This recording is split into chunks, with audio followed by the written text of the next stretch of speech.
طلحہ رسول اللہ صلی اللہ علیہ وسلم کی خدمت میں حاضر ہوئے اور عرض کیا، یا رسول اللہ، اللہ تعالیٰ نے آپ پر یہ آیت نازل فرمائی ہے کہ تم ہرگز نیکی کو نہیں پہنچ سکو گے اس وقت تک تم اپنی پسندیدہ چیزیں خرچ کرو، اور مجھے اپنے مالوں میں سب سے زیادہ محبوب بیرحا ہے، میں اسے اللہ کے لیے صدقہ کرتا ہوں، میں اللہ تعالیٰ سے اس کے اجر کی اور اس کے پاس اس کے ذخیرے ہونے کی امید رکھتا ہوں۔ آپ صلی اللہ علیہ وسلم نے اللہ کی دی ہوئی سمجھ کے مطابق جہاں مناسب سمجھیں اسے اپنے تصرف میں لائیں۔ رسول اللہ صلی اللہ علیہ وسلم نے ارشاد فرمایا،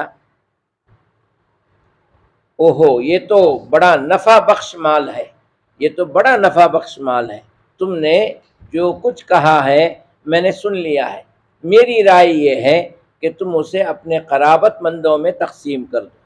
ابو طلحہ نے فرمایا، ٹھیک ہے یا رسول اللہ، میں ایسا ہی کروں گا۔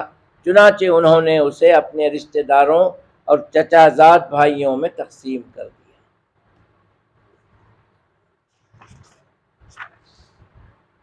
اس باب میں یہ ایک حدیث بیان ہوئی ہے، آپ کے ذہن میں ہوگا، اللہ تبارک و تعالیٰ نے ارشاد فرمایا، مجھے آپ لوگوں سے وہ ایمان چاہیے، وہ ایمان مطلوب ہے، درکار ہے جو ایمان صحابہ کا تھا۔ اب اتنا پختہ ایمان تو ہم بنا نہیں سکتے آج کی دنیا میں، اس لیے کہ یہ مادی دنیا بہت رنگ بدل چکی ہے، اور ہم اس رنگ رنگیلی دنیا میں ہم بھی بسے ہیں، سمجھ رہے ہیں، اور ماحول بھی نہیں ہے زمانے سے خیرات دینے دلانے، اللہ کے راستے میں خرچ کرنے کا بہت کم ماحول ہے۔ تو اس اعتبار سے اللہ نے ارشاد فرمایا، مجھے صحابہ والا ایمان چاہیے۔ ایک مرتبہ نبی کریم صلی اللہ علیہ وسلم مسجد میں بیٹھے تھے کہ جبریل امین اس آیت کو لے کر نازل ہوئے، لن تنالوا البر، ہرگز نیکی قبول نہیں ہوگی، حتیٰ یہاں تک تنفقوا، تم خرچ کرو، مما تحبون، جسے تم زیادہ چاہتے ہو، جسے تم زیادہ محبوب رکھتے ہو اس چیز کو۔ اور یہ صرف صحابہ سے یا نبی کریم صلی اللہ علیہ وسلم سے نہیں، بلکہ حضرت ابراہیم سے بھی یہی مسئلہ تھا۔ آپ کو سب سے زیادہ پسندیدہ کیا چیز تھی وہاں؟ حضرت اسماعیل۔ 90 سال کی عمر میں اللہ تعالیٰ اولاد دیا، جھریاں پڑ گئی تھیں، یہ یقین ہو چکا تھا اب ہم لا ولد ہیں، ہم سے اولاد ہونی نہیں ہے۔ اللہ کے لیے کیا بعید ہے، جو مٹی سے انسان کو بنائے وہ بوڑھے سے اولاد دے دے تو کیا بعید ہے۔ اللہ نے اولاد دیا، اور چونکہ زیادہ دل لگا تھا ان سے، اور وہ بھی چھوٹے بچے میں نہیں پوچھا، کم محبت ہوتی ہے، جب وہ انگلی پکڑ کر چلنے والے ہو گئے، جب زیادہ لگاؤ ہو گیا بیٹے اور باپ میں، تو اللہ نے کہا کہ تیری پسندیدہ چیز کو میرے راستے میں قربان کر۔ یہ اللہ کا دستور رہا ہے، بندوں سے کسی بھی معاملے میں، خرچ کرنے کے معاملے میں، فیصلہ کرنے کے معاملے میں، تعریف کرنے کے معاملے میں میرے سوا کوئی نہ ہو۔ کبریائی، ہم ثنا، ہر چیز کے لیے میں ہی افضل و اعلیٰ ہوں۔ اللہ تعالیٰ کا مطلوب یہ ہے۔ تو یہ آیت جب نازل ہوئی، حضرت ایک روایت اور ہے، مسلم ہی کی روایت ہے وہ بھی، کہ ابو طلحہ بیٹھے ہوئے تھے، انہوں نے ہاتھ بڑھایا، یا رسول اللہ اپنا ہاتھ بڑھائیے، اور کہا کہ اللہ تعالیٰ کا حکم ہے، تم جب تک اپنی پسندیدہ چیز کو خرچ نہیں کرو گے تمہاری نیکیاں قبول نہیں ہوں گی۔ جب اللہ کا یہ ارشاد ہے تو پھر ہمارا نیکیاں کرنے کا کیا مطلب ہے؟ اب مجھے جو پسند ہے وہ بیرحا ہے، ہا اس باغ کا نام تھا، کنویں کا، اس باغ میں جو کنواں تھا اسی نسبت سے اس باغ کو بیرحا کہتے تھے،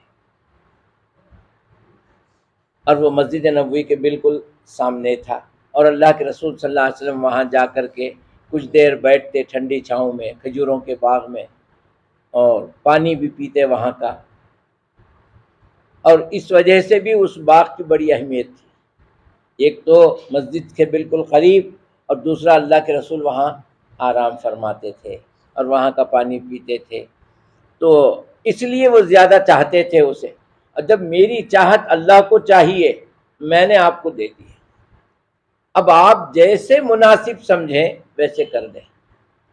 یہاں ایک بات سمجھنے کی ہے، ہمارے بھی اندر دل والے دینے والے لوگ ہیں، جب ان کے سامنے بھائی مسجد کا کام شروع ہوا ہے، آپ 2 پلر آپ بنا کے دے دو، انکار تو نہیں کریں گے، ٹھیک ہے میں ذرا مشورہ کر لیتا ہوں، کل آپ کو بتاؤں گا۔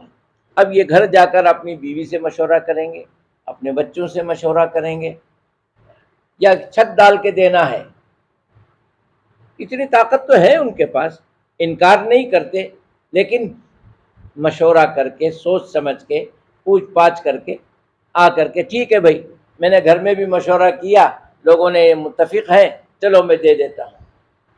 کس کے لیے دیے؟ اگر اللہ کے لیے دینا تھا مشورہ کیا معنی رکھتا ہے؟ اللہ کے سامنے، اللہ کے حکم کے سامنے، میں مالک ہوں، میں کفیل ہوں، اب میں دے رہا ہوں، اللہ سے بڑھ کر کوئی چیز ہے نہیں میرے لیے۔ یہ ایمان کی کوالٹی ہے، یہ صحابہ میں تھی، اسی لیے اللہ نے فرمایا ایسا ایمان تمہارے اندر میں دیکھنا چاہتا۔ نا امیدی کی بات نہیں، اللہ سے دعا ہے اللہ ہمیں بھی ایسا ایمان عطا کرے۔ ہوں گے آج بھی اس کے ویسے نیک بندے، کوئی بڑی بات نہیں ہے، ہمیں نہیں پتا، اللہ ہم کو بھی وہ ایمان ویسا نہ صحیح اس جیسا، اس سے ملتا جلتا ایمان کم از کم اللہ بنا دے۔ تو آپ نے فوراً اسی وقت کہہ دیا میں نے یہ باغ دے دیا، تو اللہ کے رسول صلی اللہ علیہ وسلم نے دیکھا یہ تو بڑا عمدہ باغ ہے، باغ میں اس باغ کی بڑی قیمت ہوتی تھی جس میں کنواں ہو پانی کا، اور یہ مسجد نبوی کے سامنے ہے، لبے سڑک ہے جی، کئی خوبیاں ہیں اس کے، یہ تو بڑا نفع بخش سودا ہے، آپ نے اللہ تعالیٰ کو یہ دے کر کے راضی کر لیا۔ اللہ نے یہ بھی کہا نا ان اللہ اشترا، اللہ نے خرید لیا من المؤمنین، مومنوں سے کیا خریدا؟ انفسہم و اموالہم، ان کے جان اور مال کو اللہ خرید لیا، اللہ خریدار ہے، کس کے بدلے میں؟ کرنسی کیا ہے؟ بِأَنَّ لَهُمُ الْجَنَّةَ، جنت کے عوض میں نے خریدا، جی ہاں ڈالر دے کے نہیں، دنیا کی کرنسی نہیں، اللہ نے فرمایا اس کے عوض میں ان کو میں جنت دوں گا جہاں وہ ہمیشہ رہیں گے، ان کے مال اور جان کو میں خرید لیا ہوں، کس کے؟ مومنوں کے۔ تو صحابہ نے، اللہ کے رسول صلی اللہ علیہ وسلم نے جب اس بات کو سنا تو فرمایا ایسا کرو، ٹھیک ہے دے رہے ہیں آپ، مال آپ کا ہے، آپ جنت کے خریدار ہو رہے ہیں، اللہ کو آپ راضی کر رہے ہیں، میں بیچ میں نہیں آتا، لیکن ایک مشورہ دیتا ہوں۔ وہ کیا تھا مشورہ؟ وہ بھی اللہ ہی کا حکم تھا۔ کیا ہے اللہ کا حکم؟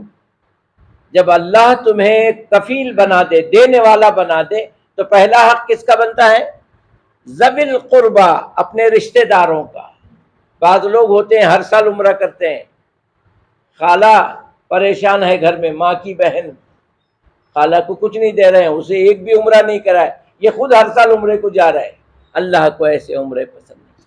ایک شخص گیا، اس نے کہا یا رسول اللہ میری ماں بھی نہیں ہے، میرے باپ بھی نہیں ہے، میں ان کی خدمت نہیں کر سکا، اور آپ فرماتے ہیں ماں باپ کی خدمت کی بڑی اہمیت ہے، آپ نے تو فرمایا کہ 3 حصے ماں کے ہیں اور 1 حصہ باپ کا ہے، مجھے تو دونوں میسر نہیں ہوئے، میں کیا کروں؟ کہا کہ تیری خالہ ہے؟ کہا ہاں میری خالہ ماں تو ہے، تو جاؤ ان کی خدمت کرو، سمجھو کہ میں نے ماں کی خدمت کر لی۔ یہ دین یہ سکھاتا ہے، اللہ کے رسول کی تعلیمات یہ ہیں، اور ہم جو ہے خالہ بھوکی پڑی ہے، اچھے کپڑے بھی نہیں ہیں، اور یہ بھائی صاحب جو ہیں ہر سال عمرہ چلے جاتے ہیں۔ ایسی عبادت، ایسا خرچہ اللہ کو پسند نہیں، نبی نے بھی نہیں فرمایا، بلکہ اللہ نے تو یہ فرمایا ذوی القربہ، زکوٰۃ بھی دینا ہے تو پہلے اپنے رشتہ داروں کو دو، اس کے بعد دوسروں۔ تو اللہ کے رسول نے فرمایا ابو طلحہ سودا تو ہو گیا تمہارا، اچھا بیپار کیا، لیکن اپنے رشتہ داروں میں اس کو تقسیم کر دو۔ میرا مشورہ ہے، یہ نبی کا مشورہ تھا، مشورہ بھی قرآن کے موافق تھا، مشورہ بھی قرآن ہی کے موافق تھا۔ اسی لیے اللہ نے فرمایا وَيُعَلِّمُهُمُ الْكِتَابَ وَالْحِكْمَةَ وَيُزَكِّيهِمْ، تمہارے نفس کو پاک کرے گا، تمہیں حکمت سکھائے گا اور تمہیں کتاب بھی بتائے گا۔ یہی حکمت تھی۔ دو کسے دو؟ اپنے رشتہ داروں میں پہلے دے گا۔ تو آپ نے اپنے بھتیجوں کو وہ باغ تقسیم کر دیا، جنت کے مالک بھی ہو گئے، اللہ کو راضی بھی کر لیے اور اپنے بھتیجوں کو اپنے پیروں پہ ٹھہرا کر دیے۔ سبحان اللہ۔ تو یہ احادیث سننے کے بعد ہمیں یہ سبق ملتا ہے، اللہ اگر ہم کو دیا ہے اسے لینا بھی معلوم ہے، جب تک ہمارے پاس ہے اس کے راستے میں خرچ کر لیں، کیا معلوم کب چلا جائے۔ جب آنے میں دیر نہیں لگتی، دیکھتے دیکھتے مالدار ہو گئے۔ اللہ تعالیٰ برسوں میں اگر مالدار بنایا ہے تو منٹوں میں فقیر بنا دیتا ہے۔